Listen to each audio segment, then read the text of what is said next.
श्रीमद् भगवद गीता अध्याय 2 श्लोक 58 और 59 आज लेते हैं। श्लोक 58 में श्री कृष्ण कह रहे हैं कि कछुआ सब ओर से उस अपने अंगों को जैसे समेट लेता है, वैसे ही जब यह पुरुष इंद्रियों के विषयों से इंद्रियों को सब प्रकार से हटा लेता है, तब उसकी बुद्धि स्थिर है, ऐसा समझ। देखिए, अर्जुन ने पूछा स्थित प्रज्ञ पुरुष के लक्षण क्या होते हैं। पिछले श्लोक में उन्होंने पूछा। अब हम थोड़ा पीछे देखें तो कृष्ण दूसरे अध्याय से ही क्या बता रहे हैं, आत्मज्ञान के बारे में। अंतःकरण व आत्मा के व मन के स्थिति, जो हमारी अहम वृत्ति है, उसके बारे में बात कर रहे हैं। हाँ, तो अर्जुन इन बातों को इतना समझ नहीं पाए, तो कृष्ण ने कर्मयोग की बात प्रारंभ की। सांख्य योग से कर्मयोग की बात, निष्काम कर्म समझाने की कोशिश की। निष्काम कर्म की बात बताई तो कृष्ण ने कहा कि ऐसा निष्कामी व्यक्ति स्थित प्रज्ञ हो जाता है। तो अर्जुन ने कुछ उत्सुकता दिखाई और पूछा कि स्थित प्रज्ञ व्यक्ति के लक्षण कैसे होते हैं। यदि वो ऐसा व्यक्ति स्थित प्रज्ञ हो जाता है तो उसके लक्षण कैसे होते हैं, तो उसका बैठना उठना कैसा होता है। कृष्ण को अर्जुन थोड़े जिज्ञासु जान पड़े, क्योंकि प्रश्न किया उन्होंने। तो जिज्ञासु जान पड़े, मगर अभी भी वे शरीर तथा बाहरी दिखाव में ही फंसे हुए हैं अर्जुन। तो फिर से श्री कृष्ण ने अपना धैर्य खोए बिना भीतरी अंतःकरण की ही बात को आगे बढ़ाते हुए इस श्लोक में कहा कि अर्जुन, जिस प्रकार कछुआ सभी ओर से अपने अंगों को भीतर समेट लेता है, ठीक उसी प्रकार मनुष्य जब अपनी इंद्रियों को और इंद्रियों के बाहरी विषयों से उतनी ही पूर्ण रूप से हटा लेता है, इंद्रियों को बाहर के विषयों से पूर्ण रूप से जब हटा लेता है, तब वह स्थित प्रज्ञ या स्थिर बुद्धि कहा जाता है। ठीक है, तो समझते हैं। इंद्रियों के विषय हैं बाहर, खाना पीना, देखना उठना, बैठना, सुनना, स्पर्श करना वगैरह, राइट। इंद्रियां शरीर के पास हैं, इसके विषय संसार के पास हैं। उसे प्राप्त करने के लिए इंद्रियां बाहर की ओर ही भागेंगी, मगर जब वह अज्ञानता में, बेहोशी में बाहर की तरफ भागेगी तो दुख व बेचैनी ही रहेगी, रहती भी है। यही हमने देखा है। यह द्वैत रूपी सृष्टि उसे कभी खुशी कभी गम के चक्र में ही गतिशील रखेगी, राइट। प्रश्न यह उठता है कि बेसिक नीड पूरी हो जाने के बाद यह महत्वाकांक्षी मन अधिक से अधिक पाने की लालसा में हमेशा दौड़ता ही क्यों रहता है। रुक कर कभी कोई सवाल क्यों नहीं पूछता, स्वयं से ही बैठ कर के अकेले में। स्वयं से दोस्ती हो तो पूछे ना। तो कारण है मन का अज्ञान, खुद को जानना ही नहीं है, आत्मज्ञान का अभाव। अज्ञान है स्वयं को अपूर्ण समझना, ये बात बराबर समझ लेना। अज्ञान क्या है? स्वयं को अपूर्ण समझना और बाहरी सभी चीज़ों, संबंधों वगैरह से पूर्णता को प्राप्त करना, कि बाहर का कुछ मिल जाएगा तो मैं पूर्ण हो जाऊंगा। ध्यान से अवलोकन करेंगे तो यही सब भाव, यही गैर समझ, यही बेहोशी, यही क्रियाएं सभी गतिशील दिखाई पड़ते हैं। यही मूल अज्ञान है। हम सत्य को माने, स्वयं को जान लें तो हम ही पूर्ण हैं। हम न तो जड़ प्रकृति को जानते हैं, न चेतन प्रकृति को समझते हैं। अतः इस मन को या चेतना को, अहम को चाहिए स्वयं का ज्ञान, आत्मज्ञान, कि मैं कौन हूँ। बस कोई बाहरी प्राप्ति नहीं चाहिए, कोई बाहरी प्राप्ति या बाहरी कुछ भी नहीं चाहिए उसे, खाली ये समझ चाहिए। ठीक है, समझ आ जाने के पश्चात यह इंद्रियां बाहर के विषयों से स्वयं को स्वतः ही हटा लेने में सक्षम हो जाती हैं। यही तो जादू है।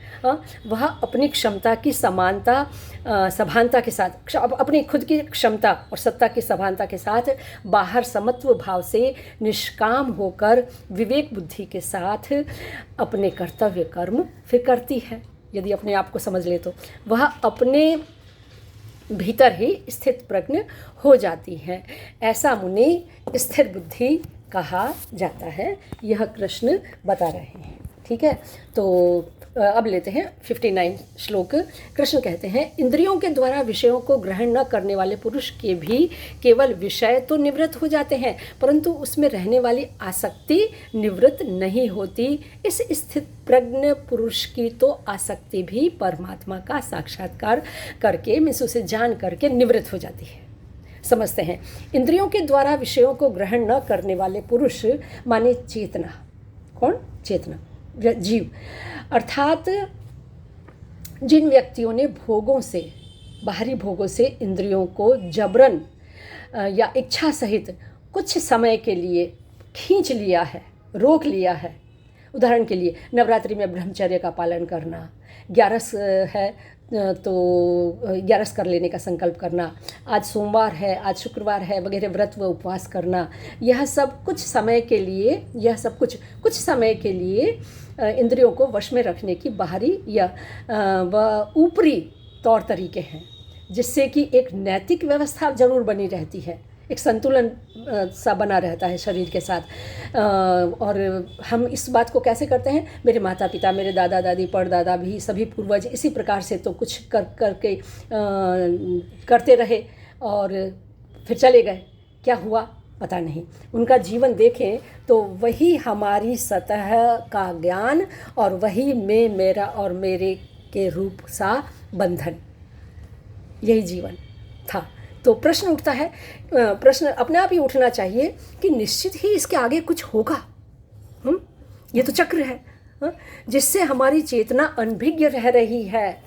बस यह जिज्ञासा हमें श्रीमद् भगवद गीता के कृष्ण के पास लेके आती है, जहाँ अंतिम सत्य, अद्वैत दर्शन व आत्मा से परमात्मा तथा अहम वृत्ति जैसी बातों को बड़े ही वैज्ञानिक तरीके से और गहराई से के साथ जमीनी रूप से और जमीनी भाषा में हमारे समक्ष कृष्ण ने प्रस्तुत कर दिया है। यह कोई धार्मिक विधि विधान वाली पुस्तक नहीं है, है ही नहीं। भगवद गीता कोई विधि विधान, कोई धार्मिक पुस्तक ही नहीं है। यह तो जीवन जीने की सभी भीतरी कला को सिखाने वाला साइकोलॉजिकल ज्ञान है, मनोविज्ञान है। आप भी मेरे साथ अभी तक जुड़े हुए हैं तो हम सभी निश्चित रूप से इसी यात्रा पर ही तो हैं। हाँ, ये मनोविज्ञान, ये पढ़ाई है, ये स्टडी है स्वयं की। हाँ, तो अब श्लोक पर आते हैं। कृष्ण कह रहे हैं कि मन से नहीं, केवल इंद्रियों के द्वारा विषयों को ग्रहण न करने वाले व्यक्तियों के केवल विषय निवृत्त होते हैं।